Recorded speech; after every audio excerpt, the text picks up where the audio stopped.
empezaremos, ya estamos la mayoría, creo, doctores. Vamos a iniciar con lo que va a ser control prenatal, que es un tema bastante preguntado.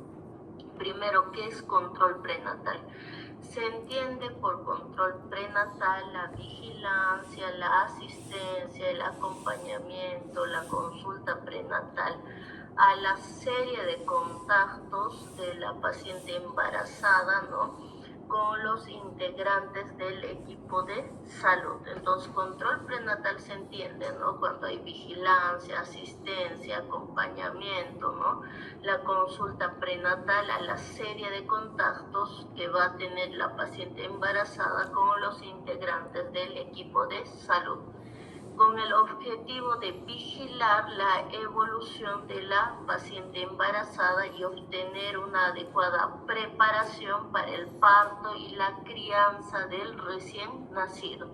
Entonces, eso es lo que nosotros tenemos que manejar de control prenatal. Bien, ¿cuál es el objetivo? El objetivo es la detección de enfermedades maternas subclínicas, ¿no? Si mi paciente tiene diabetes, si tiene hipotiroidismo, si presenta alguna enfermedad de transmisión sexual, ¿no? Entonces, para todo eso, ¿no?, se tiene que realizar el control prenatal, ¿no? La prevención, el diagnóstico temprano y tratamiento de las complicaciones maternas, ¿no? Por ejemplo, si es que mi paciente, ¿no?, supongamos, ¿no?, tiene toxoplasmosis, entonces de inmediato se va a realizar, ¿no?, lo que va a ser el tratamiento, ¿no? La vigilancia del crecimiento y la vitalidad fetal, ¿no? Para ver, se va a realizar la ecografía, ¿no? La ecografía cromosómica que hemos mencionado el día de ayer, para ver, pues, si no tiene síndrome de Down, ¿no? Entonces, todo esto, ¿no?, implica la vigilancia, la disminución de las molestias y síntomas menores asociados. No supongamos, está con emesis, ¿qué le vamos a dar? Le vamos a dar lo que va a ser la piridoxina, ¿no? ¿Qué es la piridoxina? Es el complejo B6, ¿no? Entonces se le va a administrar de 300 miligramos cada 12 horas. De esa manera vamos a disminuir, bueno, las molestias, nuestros vómitos, ¿no?, que toda paciente embarazada presenta, ¿no?, porque va a haber un aumento de lo que es la beta-HCG, un aumento de la progesterona. La preparación psicológica para el nacimiento. Bien, entonces esos son los objetivos. Ahora vamos a empezar por lo que va a ser el control prenatal eficiente, ¿no? El SUMI es el Seguro Universal Materno Infantil, ¿no? Entonces, ¿qué es el SUMI? Es pregunta de examen de grado, es el Seguro Universal Materno Infantil, ¿no? Ahora, ¿para qué sirve este seguro? A la madre va a cubrirle, ¿no?, desde el momento del diagnóstico del embarazo, hasta los 6 meses posparto. Entonces, le va a cubrir a esta madre desde el momento del diagnóstico hasta los 6 meses posparto. Y al paciente pediátrico, ¿no? Al paciente pediátrico es igual, ¿no?, desde el diagnóstico del embarazo, pero va a ser hasta los 6 años, ¿no? Entonces va a ser hasta los 6 años lo que va a cubrirle este seguro, ¿no? Entonces, desde el momento, ¿no?, del embarazo al paciente pediátrico hasta el momento, ¿no?, hasta los 6 años, ¿no? En cambio, a la madre hasta los 6 meses posparto, nada más. Bien, para eso sirve el seguro SUMI. ¿Cuáles son las características del control prenatal? El control prenatal debe ser precoz, temprano, tiene que ser periódico, continuo, tiene que ser completo o integral, extenso, porque va a ser de amplia cobertura, ¿no? Entonces, precoz porque se tiene que iniciar lo más antes posible este control prenatal. De inmediato se hace el diagnóstico del embarazo, ¿no? Entonces ya se le tiene que pedir una serie de laboratorios a esta paciente, ¿no? Ahora tiene que ser periódico y tiene que ser continuo, ¿no? Entonces, ¿qué quiere decir? Que la madre pues tiene que realizar, ¿no?, al menos, ¿no?, acá en Bolivia, doctores, al menos la madre debe presentar de 3 a 5 5 controles, ¿no? Porque en sí el libro nos dice que toda mujer debería presentar 8 controles, no de 8 a 11 controles, no es lo que indica el libro, pero aquí no, las pacientes no te realizan 8 o 11 controles, entonces aquí las pacientes te realizan, ¿no?, lo que va a ser 3 a 5 controles, y eso es con un incentivo, ¿no? Les tiene que dar, ¿no?, productos, ¿no?, para su alimentación, distintas cosas, ¿no? Bien, ahora cuando hablamos de que debe ser completo o integral, ¿no?, aquí tiene que abarcar, tiene que tener una amplia cobertura. ¿Qué quiere decir, no? Que tiene que abarcar zonas rurales, ¿no? Entonces tiene que abarcar absolutamente todo el país. Ahora, el control prenatal de bajo riesgo, ¿no? ¿Qué quiere decir? Cuando la pacientita no tiene pues diabetes, no tiene síndrome hipertensivo del embarazo, ¿no? No tiene hipotiroidismo, no es una paciente sana, ahí va a ser mensual. ¿Qué quiere decir, no? Hasta las 27 semanas va a ser mensual. De 27 a 36 semanas va a ser cada 15 días. De 27 a 36 va a ser cada 15 días. Y va a ser semanal, ¿no?, a partir de las 36 semanas. Bien, entonces eso tenemos que conocer. Eso es en una paciente, ojo doctores, que no tiene enfermedad de base. Una pregunta que realizan, ¿no?, y es con trampa, ¿no? ¿A qué se refiere? Les pongo un ejemplo. Tenemos una paciente, ¿no? Una paciente que tiene hipotiroidismo o que tiene diabetes, ¿no? Entonces aquí, doctores, el control prenatal, ¿cuántos controles prenatales se le va a realizar a esta gestante, ¿no?, que tiene diabetes? Es a requerimiento. ¿Qué quiere decir? O una paciente con lupus, lo mismo, a requerimiento. Las veces que sea necesario, la paciente tiene que venir a consulta. Entonces no hay un número de controles, ¿no?, para esta paciente que tiene una enfermedad de base. Bien, ahora cuando hablamos, ¿no?, aquí vamos a detallar precoz o temprano, debe iniciarse lo más temprano posible. Esto permite la ejecución oportuna de las acciones de promoción, protección y recuperación de la salud, ¿no? Entonces aquí, doctores, mientras más rápido se haga el diagnóstico de esta diabetes, va a ser más rápido el accionar del sistema de salud, se le administrará rápidamente la insulina, ¿no? Bien, entonces para eso es precoz o temprano. Ahora vamos a hablar de lo que es periódico o continuo, a detalle, ¿no? La frecuencia de los controles prenatales varía según el riesgo que presente la mujer embarazada, ¿no? Entonces varía según el riesgo. ¿Qué quiere decir? Si es una paciente que tiene diabetes, ¿no?, ¿cuántos controles va a ser? Va a ser al menos 5 controles, ¿no? Entonces será pues 5 controles para una paciente sana, ¿no? Pero para una paciente, perdón, que tiene diabetes va a ser pues 8, 10, 15 controles. Es a requerimiento, ¿no? No hay un número, no se olviden. Ahora, doctores, una paciente, les vuelvo a recalcar, que tiene bajo riesgo es una paciente que no tiene ninguna enfermedad de base, no tiene patologías, es una paciente que está sana, aparentemente sana. Entonces solo se le realiza 3 a 5 controles. Una paciente que tiene, ¿no?, un síndrome hipertensivo, tiene alguna enfermedad de base, se le va a realizar de acuerdo al requerimiento, a la necesidad. Ahora, cuando hablamos completo, integral, debe garantizar, no debe abarcar, ¿no?, todo el país, ¿no? No se puede quedar ninguna paciente sin control prenatal, ¿no? Aquí garantiza lo que es la educación, promoción, protección y recuperación y rehabilitación de la salud. Entonces, en la educación se le va a indicar desde los alimentos que debe consumir, ¿no? Bastante hierro, ¿no? Aquí también se le va a indicar a la paciente, ¿no?, que no puede levantar cosas pesadas, la vestimenta, ¿no?, cuál va a ser lo que necesita la paciente, ¿no? Si va a necesitar una cesárea, si va a ser, ¿no?, un parto normal, ¿no? Entonces todo eso abarca.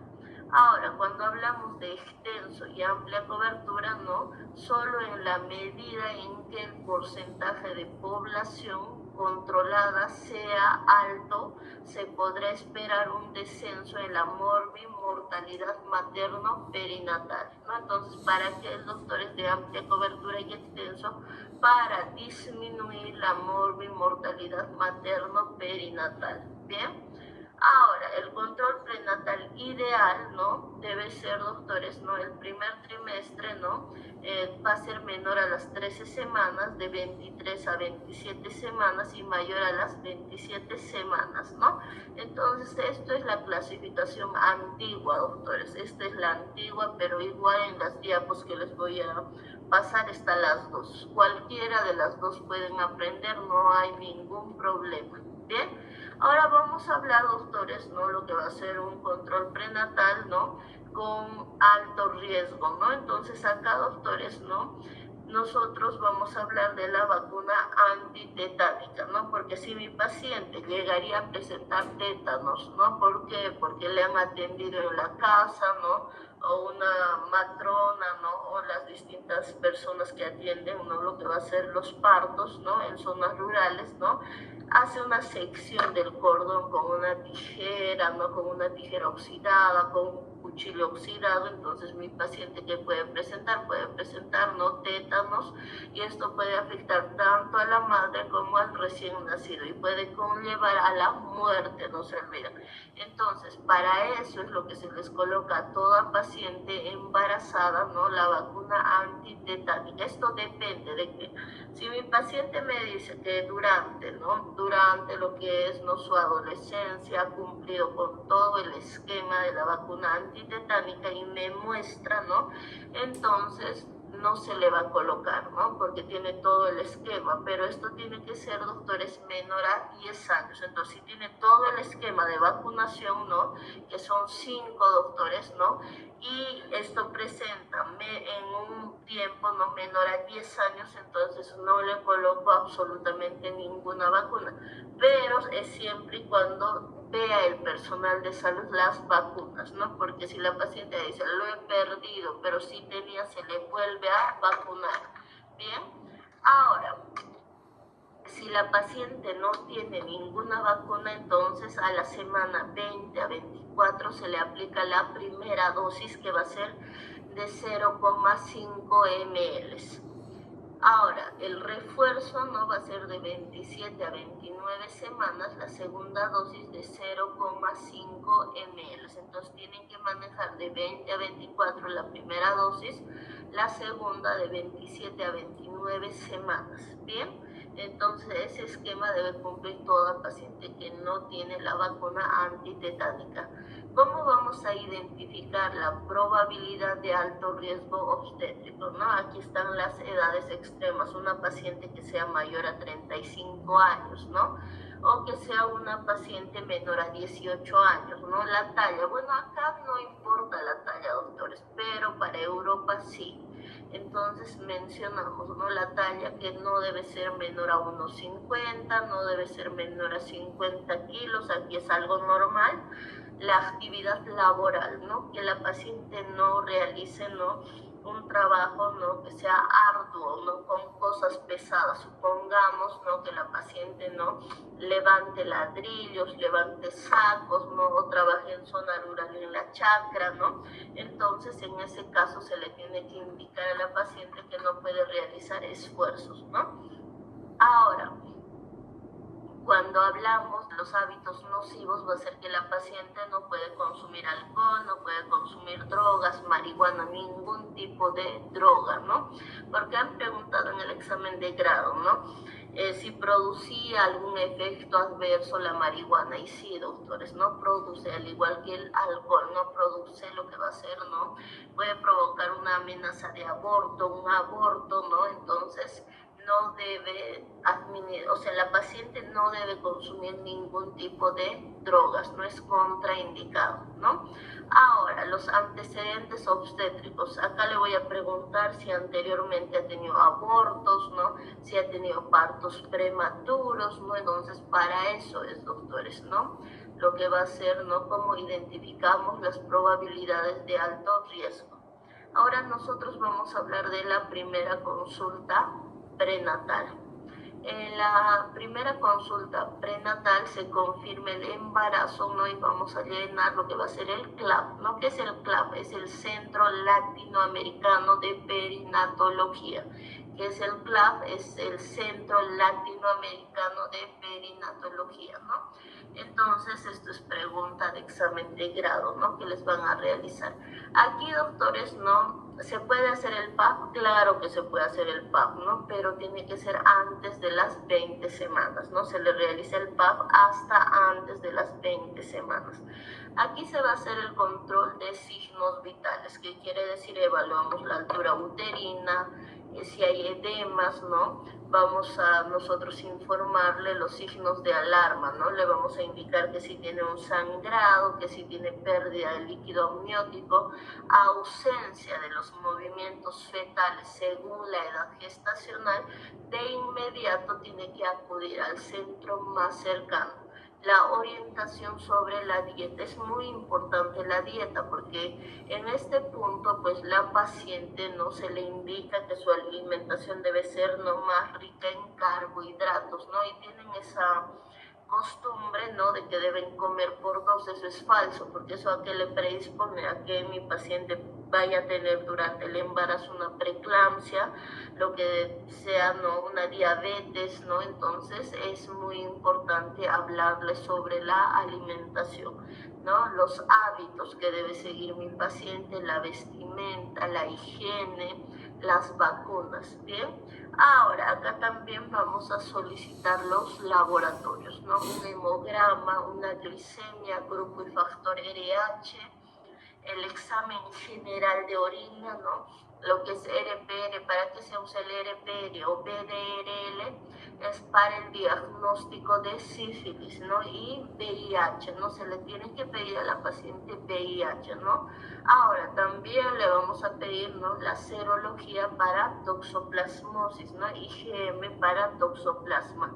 Se le va a pedir lo que va a ser el Chagas, el urocultivo, y además también lo que va a ser, ¿no?, serología para clamidia, ¿no? Se le va a pedir, ¿no?, para lo que va a ser para clamidia, se le va a pedir lo que va a ser la serología para clamidia.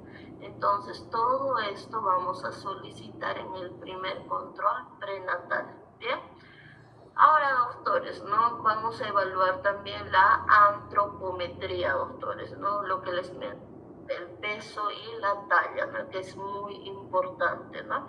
Entonces, nosotros vamos a hablar, doctores, ¿no?, de lo que va a ser un bajo peso, ¿no?, cuando va a presentar un IMC menor a 19.8, o ¿qué quiere decir en pocas palabras, ¿no? Si tiene una ganancia de peso de 13 a 16 kilos, doctores, ¿no? Y esto estamos hablando, doctores, en una paciente, ¿no?, que tiene menor a 19.8 el índice de masa corporal, ¿no? Aquí, doctores, en este punto mi paciente deberá ganar de 13 a 16 kilos, ¿no?, de acuerdo al índice de masa corporal que presenta. Ahora, lo normal, doctores, es de 19,8 a 26. Entonces, como esto es normal, lo ideal sería que mi paciente vaya a ganar, ¿no?, de 11 a 13 kilos. Y cuando hablamos de sobrepeso, ¿no?, aquí hablamos de un IMC de 26 a 29, donde mi paciente deberá ganar de 8 a 11 kilos nada más, porque tiene un índice de masa corporal de 26 a 29. Ahora, doctores, esto ya hemos mencionado el día de ayer, pero lo voy a volver a mencionar, ¿no? Entonces, acá, ¿cuál es la ecografía más importante? Voy a ser puntual, doctores, porque ayer ya les mencioné. La ecografía más importante es la ecografía cromosómica, que se va a realizar a la semana 11 a 14, doctores, ¿no? Entonces, ¿qué se evalúa acá? Lo que es la translucencia nucal, ¿no? Nasal. Entonces, si es menor a 3 milímetros, nos está indicando que mi paciente tiene anomalías, malformaciones, ¿no?, como lo que va a ser la trisomía 21, que sería el síndrome de Down, doctores, ¿no? Que hemos mencionado el día de ayer, ¿no? Bien, acá, ¿qué le vamos a recetar a nuestras pacientes, no? Se le receta a todas las pacientes lo que va a ser el sulfato ferroso, ¿no? ¿Qué contiene el sulfato ferroso? El sulfato ferroso contiene lo que va a ser el hierro, el ácido fólico, contiene lo que es la vitamina C. Ahora, doctores, acá voy a hacer un énfasis. Cuando nosotros hablamos de lo que va a ser del sulfato ferroso, ¿no? ¿Para qué es? Es para disminuir, ¿no? Lo que va a ser, ¿no? La anemia, doctores, ¿no? Porque de por sí el embarazo ya predispone a anemia. ¿Por qué predispone a anemia, doctores, no? Porque va a producirse, ¿no? Una hemodilución, no se olviden. Entonces, ¿qué se va a producir? Se va a producir una hemodilución, ¿no? Entonces, por el aumento de líquidos, por los edemas que está formando, va a ser predisponente a que, doctores, ¿no? A que mi paciente tenga una anemia fisiológica, ¿no? Para eso se les da lo que es el sulfato ferroso.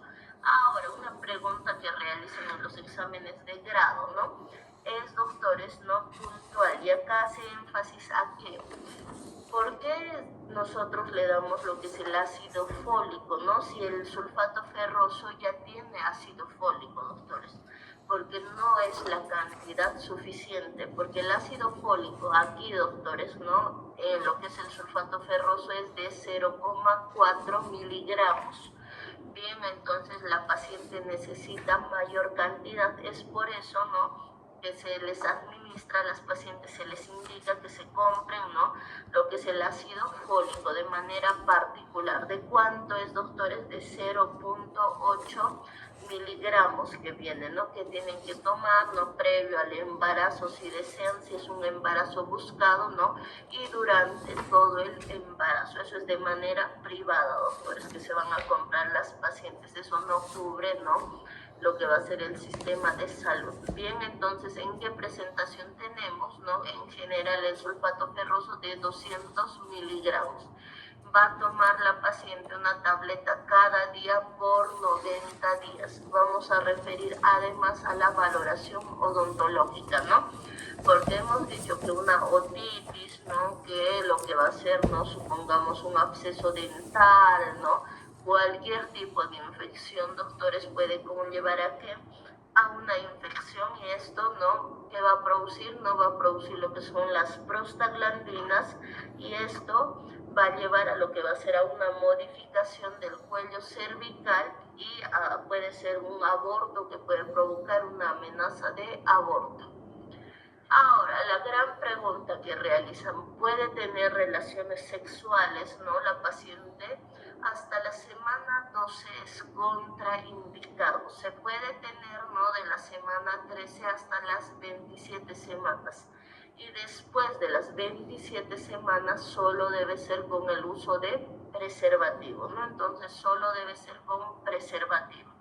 Bien, ¿por qué? Porque el semen presenta lo que es prostaglandinas y que puede provocar lo que es una amenaza, ¿no? De parto pretérmino.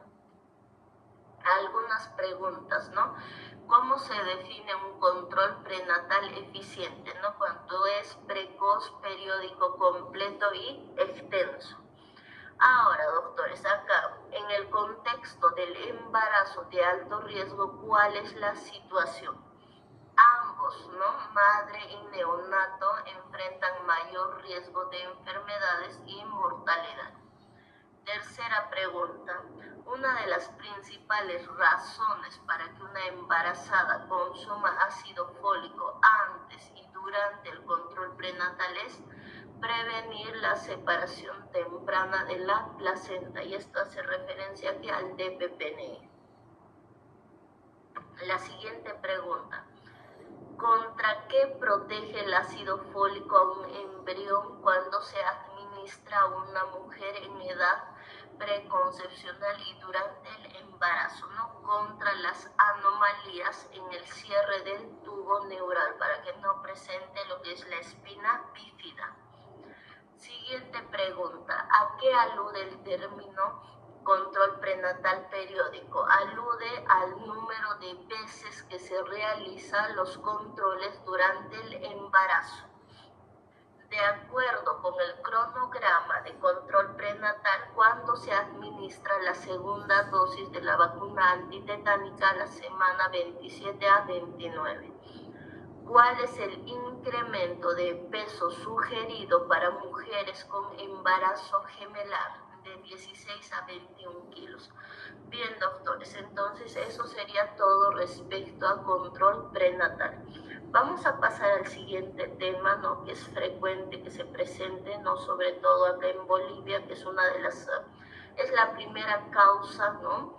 De muerte en las mujeres. ¿Cuál es, doctores? El cáncer de cuello uterino, ¿no? El cáncer de cuello uterino, ¿no?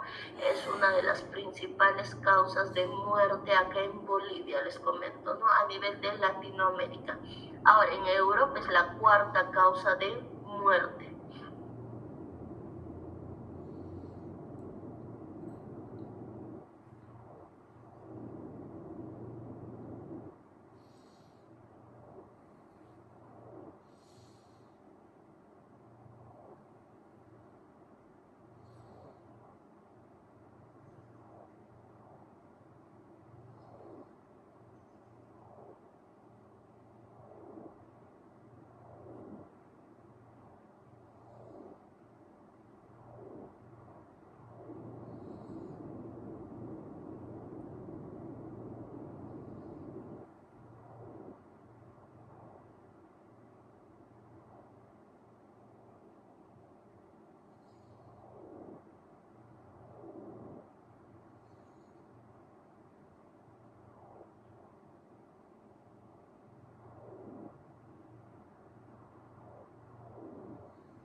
Doctora, no hay audio.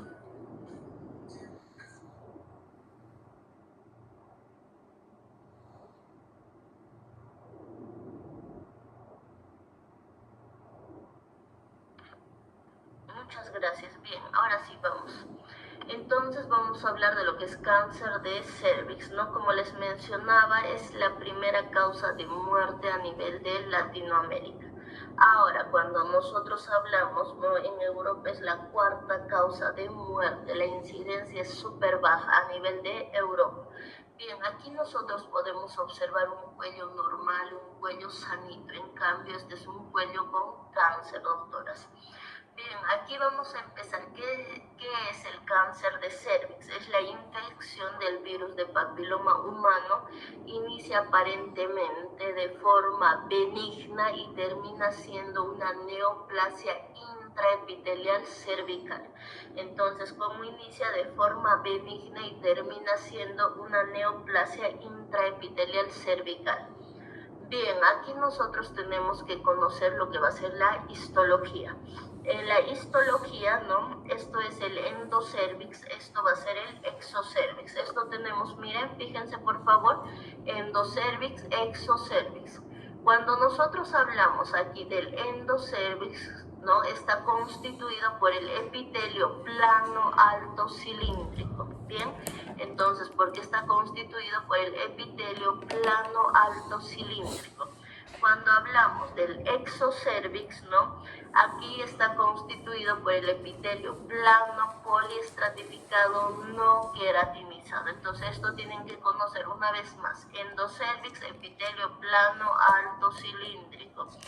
El exocervix va a ser un epitelio plano poliestratificado no queratinizado. Y voy a empezar con lo que va a ser la fisiopatología. Ahora, doctores, ¿no? Supongamos, les voy a poner un caso. Tenemos una paciente que inicia la vida sexual a los 13 años o algo que hoy en día se está viendo, doctores, ¿no? Y que es terrible y lamentable, las violaciones, ¿no? Entonces, si sucede eso, ¿qué es lo que va a pasar en la fisiopatología? Bien, doctores, antes de eso, perdón, voy a mencionar la fisiología. Lo normal es que a la edad de 18 años, ¿no? este exocervix no se va a introducir no dentro del endocervix, no se olviden. Y entre lo que es el endocervix y el exocervix tenemos el epitelio columnar. Entonces dentro de lo que es el endocervix, ¿no? Y el exocervix no se encuentra lo que es el espacio columnar. Bien, que es altamente, ¿no? Es donde se produce mayor mitosis, ¿no? Es donde se produce mayor mitosis. Entonces, ¿qué es lo que sucede acá? Este exocervix a la edad de 18 años, ¿no? Se va a introducir dentro del endocervix, dentro del espacio columnar y no va a estar expuesto, no está expuesto. Ahora, otro punto es que a la edad más o menos, ¿no? De 17, 18 años, ¿no? A partir de los 16, ¿no? Las células de Dodderlein producen lo que va a ser este pH ácido, ¿no? Que actúa como mecanismo de defensa, el pH ácido, ¿bien? Eso es lo normal que sucede en la fisiología. Ahora vamos a hablar de lo que va a ser la fisiopatología, ¿no? Como les mencionaba, en caso de que una paciente haya iniciado la vida sexual temprana o haya sido, ¿no? Supongamos, ¿no? Una violación. Entonces, aquí, ¿qué es lo que sucede? Aquí, doctores, lo que es el exocervix, ¿no? Y lo que es el espacio columnar, ¿no? Que se encuentra entre ambos, ¿no? Va a estar expuesto. Entonces, ¿qué quiere decir? Que si por ahí no era un paciente portador del BPH, porque los hombres son portadores, es muy raro que se les active a ellos, les comento, ¿no? Entonces, ¿qué hace? Contagia, ¿no? A lo que va a ser a esta paciente, ¿no? Y la paciente, como acá no tiene las células de Dodderlein, no hay células de Dodderlein que produzcan un pH ácido, ¿no? Y además, en este punto, el exocervix y lo que va a ser el epitelio escamocolumnar están expuestos, doctores, ¿no? La paciente va a presentar lo que va a ser, ¿no? El virus del papiloma humano y puede terminar en un cáncer, no se olviden. Entonces, eso es un poco de la fisiopatología, ¿no? Por eso es que se pregunta el número de parejas, ¿no? Porque mientras una persona tenga más número de parejas, es más alto el riesgo. Bien, entonces eso nosotros tenemos que conocer. Entonces, ¿por qué se produce el cáncer, no? Cuando se tiene un inicio de vida sexual activa temprana, ¿no? En caso de una violación también, ¿no? Entonces, acá que está expuesto el exocervix, no se olviden. El espacio escamocolumnar que se encuentra más o menos por acá. Y además, ¿no? Aquí no, las células de Dodderlein no producen todavía este pH ácido, ¿no? Por eso es que siempre preguntamos en la consulta. Bien, acá cómo va a ser la apariencia de estos cuellos, ¿no? Tienen una apariencia irregular, doctores, ¿no? Es sangrante, ¿no? Y se les denomina cuello sospechoso, ¿no? Y ante su presencia se debe derivar, ¿no? A la paciente a un oncólogo, no se olviden, ¿no? A una ginecóloga que tiene la subespecialidad de oncología, ¿no? ¿Cuál es el límite, doctores, entre el endocervix y exocervix? El espacio escamocolumnar, ¿bien? Entonces son un cuello, ¿no? Es un cuellito sangrante y además acá me voy a ir otra vez a la fisiopatología. ¿Por qué una paciente, ¿no? Que tiene, supongamos, doctores, candidiasis recurrente, yo pienso en que tiene un BPH? Porque cuando ingresa el BPH, este virus, lo primero que realiza para que se multiplique, para que colonice, es, doctores, alcalinizar, alcaliniza lo que va a ser, ¿no? El pH de la vagina. Por eso es que esta paciente que va a presentar, ¿no? Candidiasis recurrentes y que está acompañado, ¿no? De escasa cantidad de sangre, ¿no? Entonces, que exista un sangrado fuera del periodo menstrual y es alarmante, no se olviden siempre, doctores. Y una paciente que tiene candidiasis recurrente en 3, 5 oportunidades, eso ya no es normal. A menos que sea una paciente, supongamos, ¿no? Como lupus, ¿no? Donde toma corticoides, ¿no? Y va a tener pues una inmunosupresión y va a ser frecuente lo que va a ser, ¿no? La candidiasis. Otro de los casos, doctores, ¿no? Donde la paciente tiene, supongamos, ¿no? VIH, que va a ser recurrente, que presente candidiasis. Ahora, ¿cuáles son los factores de riesgo? Aquí va a estar el serotipo, los antecedentes familiares, ¿no? Si la mamá, la abuela, la tía, la hermana tiene cáncer de cuello uterino. Y aquí vamos a hablar de lo que es la desnutrición. Y esto es importante, ¿no? Porque supongamos en una zona rural, ¿no? Donde la paciente solo consume, ¿no? Carbohidratos, doctores, solo carbohidratos, ¿no? No consume proteínas, obviamente que sus anticuerpos están disminuidos, ¿no? Y tiene un alto riesgo de presentar lo que va a ser, ¿no? El virus del papiloma humano. El tabaco, doctores, ¿no? Mayor número de compañeros sexuales. Bien, acá vamos a hablar de los tipos de BPH. Acá tenemos los de bajo riesgo, ¿no? Los que forman los condilomas a nivel genital, que es el 6 y el 11. Lo que me interesa que se acuerden para el examen de grado es los de bajo riesgo, 6 y 11, puntual, doctores. Ahora, los de alto riesgo es el 16 y 18, doctores. Es el 16 y el 18, no se olviden, los de alto riesgo, ¿no? Y también es el 31, el 33, 35, 39, 45, 51, 52, 56, 58 y 59, doctores, ¿no?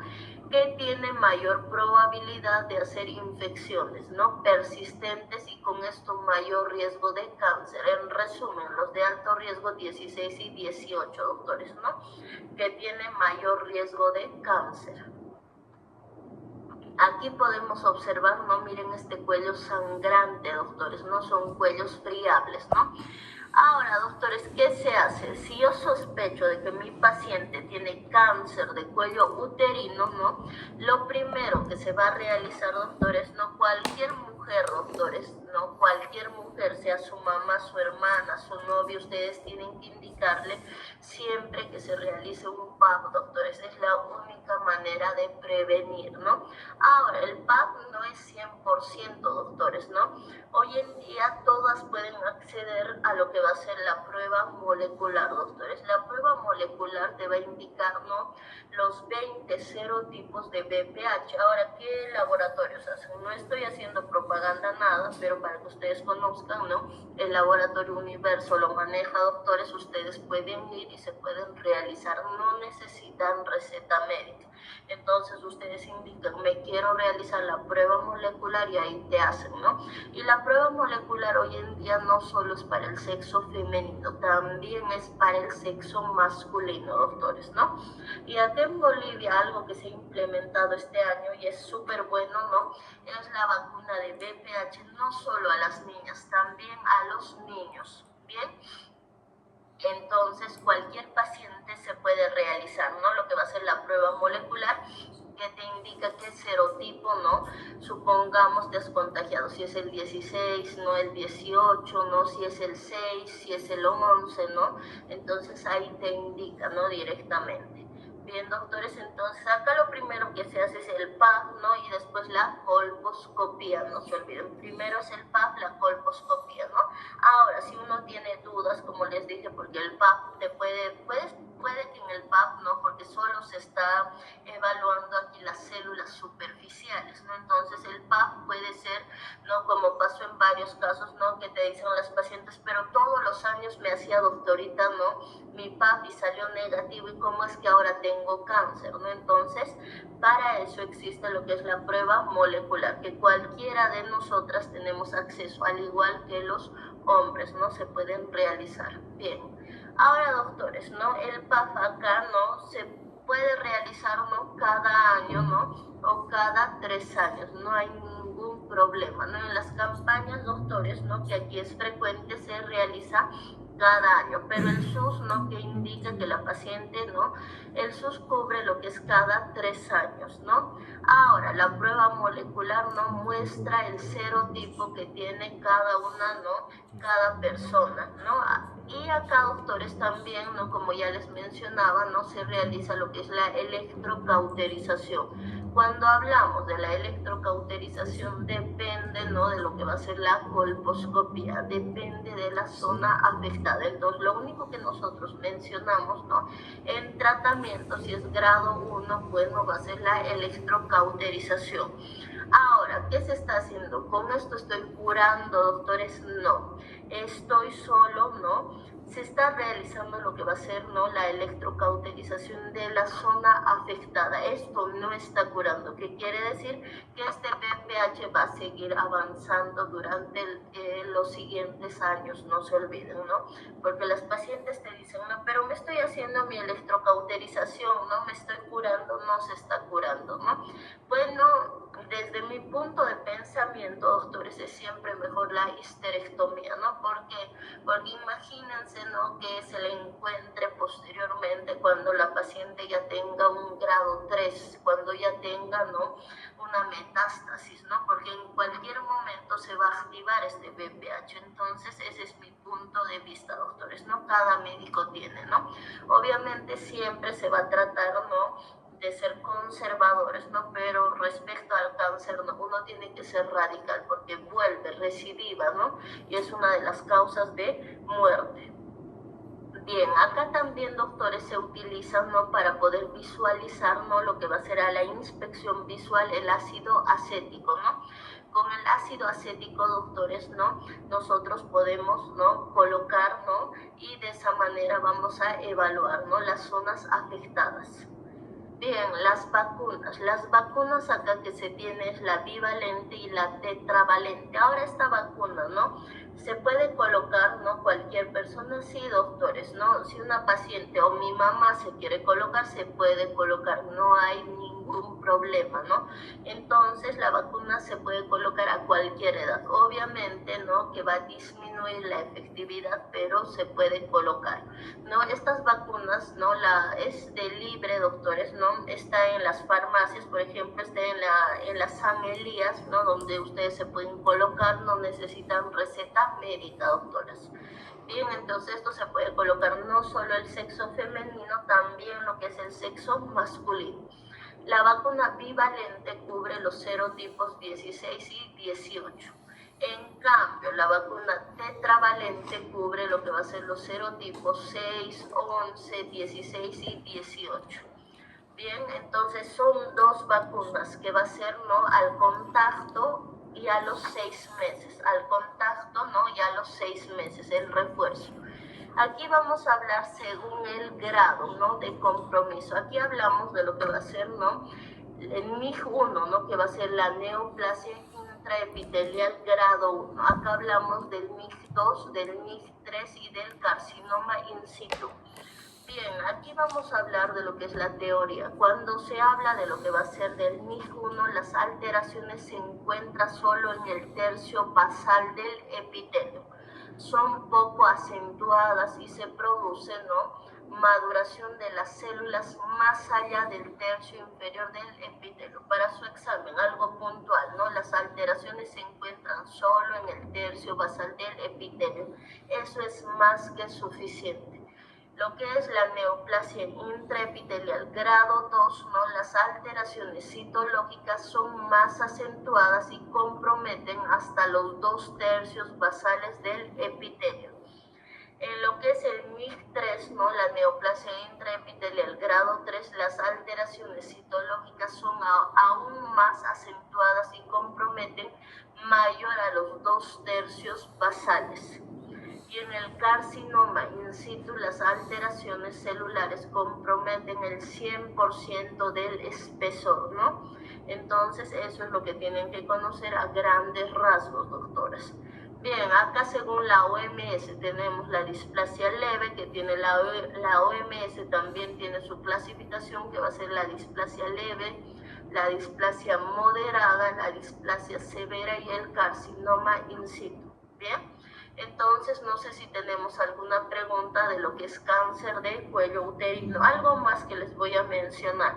Si ustedes se han podido fijar la estadística, porque la estadística es mayor, ¿no?, en mujeres de 65 años, en pacientes de 60 años. Es mayor porque no se olviden, ¿no?, que el sistema inmune va a estar disminuido, ¿no? Está disminuido.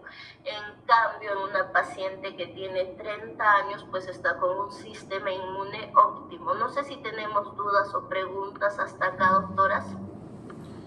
Creo que no tenemos, ¿no? Me dan un segundito, por favor. Yo la verdad quiero la primera semana. Sí, me falta lo demás.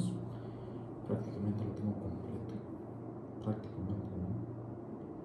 Solo me quitó la primera semana, por eso tengo que acercarlos. Al final, al eso tengo que asegurarme que grade. Ahorita más que todo para ver. Bien, ahora sí vamos a empezar con lo que va a ser, ¿no?, la miomatosis uterina, ¿no? Bien, ha ingresado al examen de grado, sí ha ingresado en 2 oportunidades lo que es la miomatosis uterina junto a una anemia clínica. En cambio, lo que es cáncer de cuello uterino no ingresó todavía, ¿no?, al examen de grado, pese a que observé que hay varias pacientes, ¿no?, hospitalizadas en el Hospital del Sur, en el Hospital México, en el Hospital Solomon Clay, ¿no? Entonces no ingresó todavía, doctores, porque es más de especialidad, pero sí realizan las preguntas. Bien, vamos a empezar con lo que va a ser la miomatosis uterina.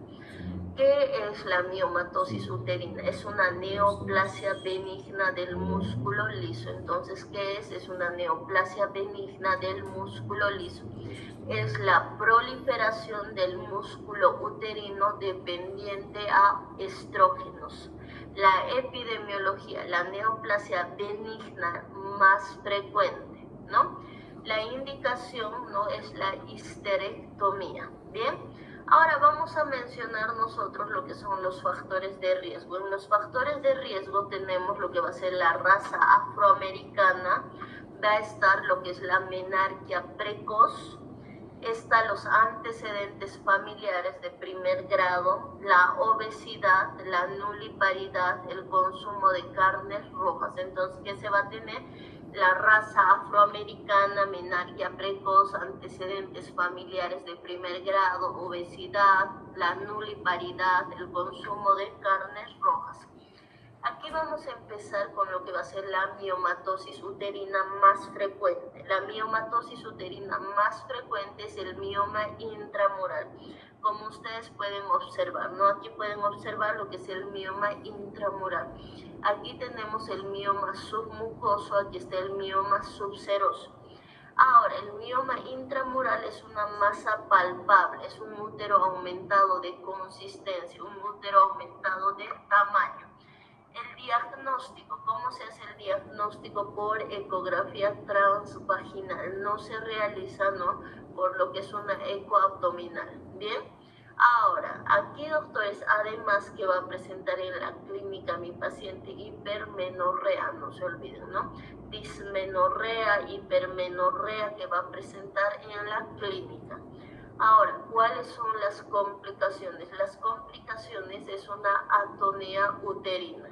El tratamiento es la miomectomía. Entonces, ¿qué tenemos? Masa palpable, útero aumentado de tamaño, ¿no? Aquí el diagnóstico, ¿cómo se hace? Por eco transvaginal. La clínica, hipermenorrea, dismenorrea.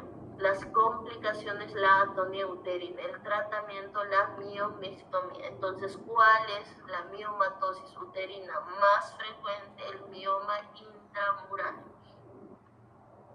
La fisiopatología. La fisiopatología nos indica, ¿no?, que son dependientes de estrógeno, o sea, para crecer, para que se desarrolle, necesita, ¿no?, que la paciente esté en una edad fértil, no se olviden, ¿no? Entonces, por ejemplo, durante la gestación, si se produce, ¿no?, lo que va a ser una miomatosis, va a producir una distocia de situación. Entonces, ¿qué va a ocasionar? Si se presenta durante el embarazo, va a producir lo que es una distocia de situación, distocia de partes blandas, aumento del tamaño. Ahora, tiene una vascularización periférica, ¿no? En cambio, un pólipo tiene un vaso nutricio. Un pólipo tiene un vaso nutricio. En cambio, ¿no?, lo que va a ser la miomatosis tiene una vascularización periférica. Ahora, doctoras, vamos a hablar, si mi paciente está en menopausia, ¿no? Y supongamos en la edad fértil presentó un mioma, ¿qué es lo que va a suceder? Se va a calcificar, no se olviden, ¿no?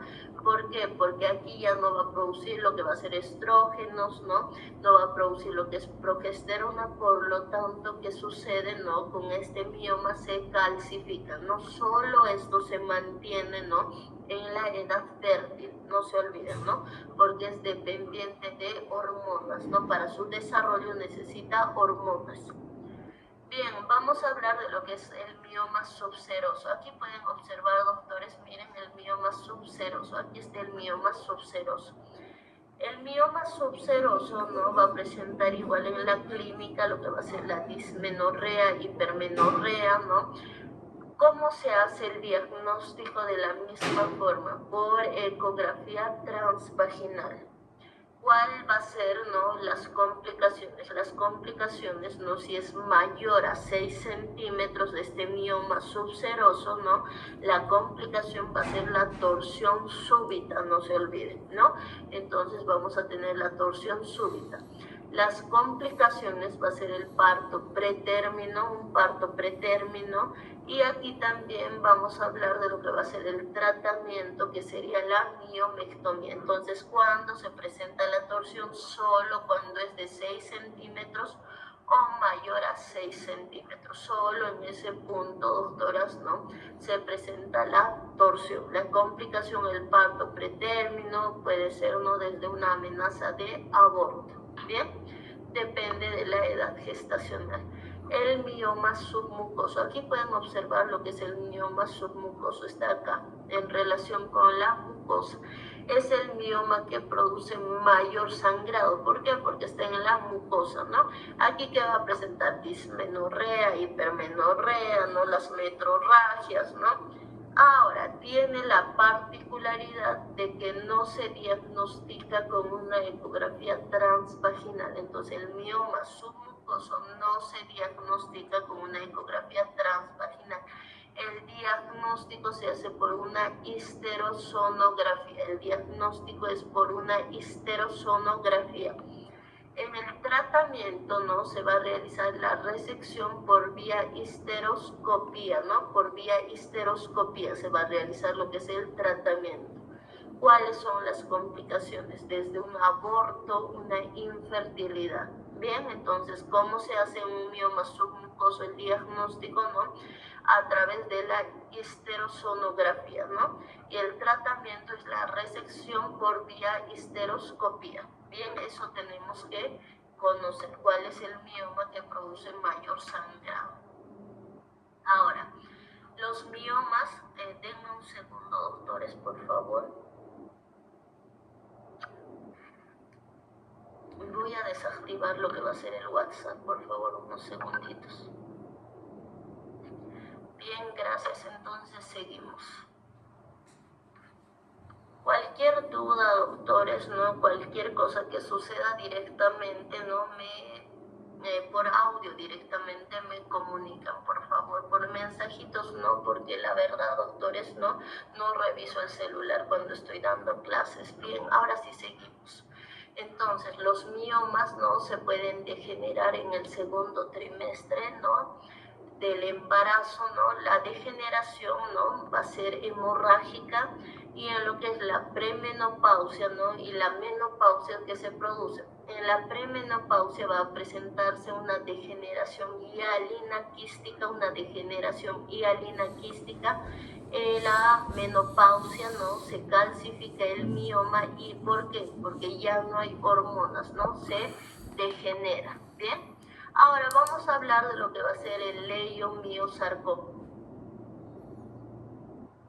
Bueno, el leiomiosarcoma no es un tumor maligno, ¿no? Es un mioma maligno, tiene tendencia a la malignidad, y obviamente, ¿no? Como es un leiomiosarcoma, va a producir lo que va a ser la metástasis, ¿no? Que va a ser, ¿no?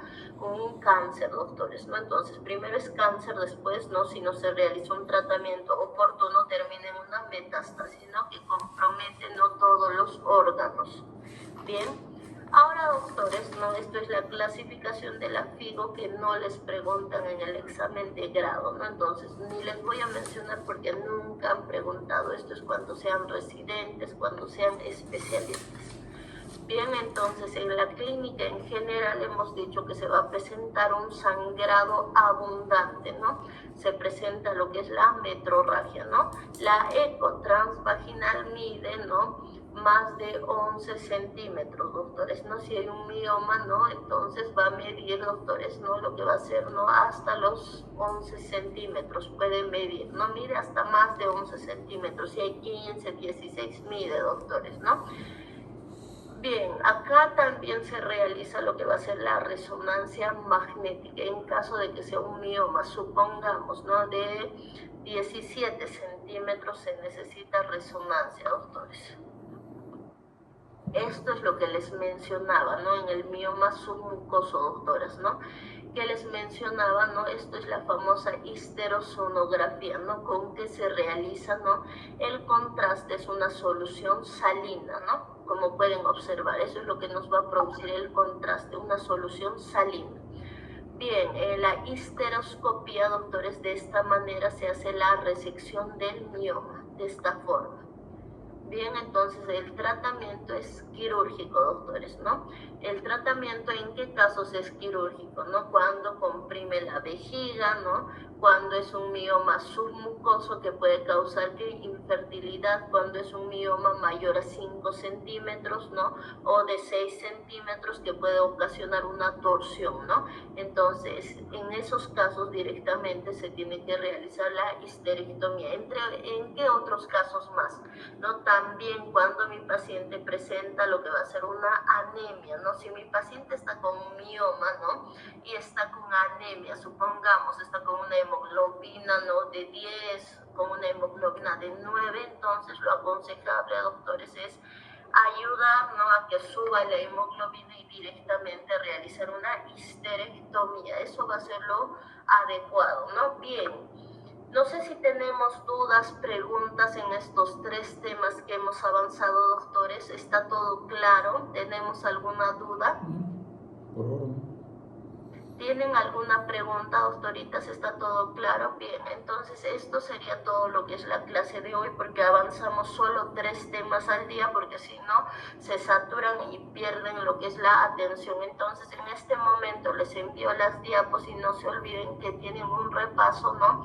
El día viernes, ¿no? Un repaso general, ¿no? Y tienen su examen, ¿no? Que vamos a coordinar, ¿no? El examen que les estaría tomando sería, ¿no? El día sábado, doctores, un sábado va a ser su examen, ¿no? Que me van a indicar quiénes, por favor, el día de hoy me confirman, doctores, hacen una lista en el WhatsApp, quiénes van a poder, ¿no? Dar su examen, ¿no? El día sábado, ¿no? Obviamente de este al otro sábado, quiénes pueden dar su examen, ¿no? Que va a ser con cámara prendida, ¿no? Por Google Meet, igual va a ser, entonces me confirman, no es obligatorio, doctores, depende de ustedes quienes quieren participar, pero en caso de que supongamos la doctora, ¿no? Milena, ¿no? Dígame, doctora Andrea. Doc, una preguntita. ¿Con esto ya hemos acabado todo el temario de gineco? No, falta todavía, doctora. Falta. El viernes voy a terminar todo el temario de gineco. Ya, doctor. ¿No? Entonces, de este sábado al próximo tienen su examen, les estoy dando chance más o menos de una semana para que ustedes puedan estudiar y ahí me confirman, doctores, quiénes van a dar lo que va a ser el examen virtual con cámara prendida, ¿no? Entonces, por favor, si supongamos la doctora Alison, ¿no? Es su examen a las 8 de la mañana y me escribe, ¿no? Se le pasó la hora a las 8:30, ¿no? Ya perdió el examen, doctores. Bien, entonces eso vamos a respetar los horarios. Eso sería todo, doctores, ¿no? Nos vemos el día de mañana. Dígame, doctora. ¿Tiene alguna otra? Dime, ¿Cómo doctora. sería la modalidad del examen? Perdón, doctor. Oral. Es pregunta-respuesta. Ustedes están con cámara prendida y es todo el temario. Les pongo casos clínicos, les voy a preguntar farmacología y pregunta-respuesta, pregunta-respuesta. En eso consiste todo el temario que hemos avanzado. Va a ser preguntado, doctores. Solo esa fecha. Otra fecha no voy a tomar el examen.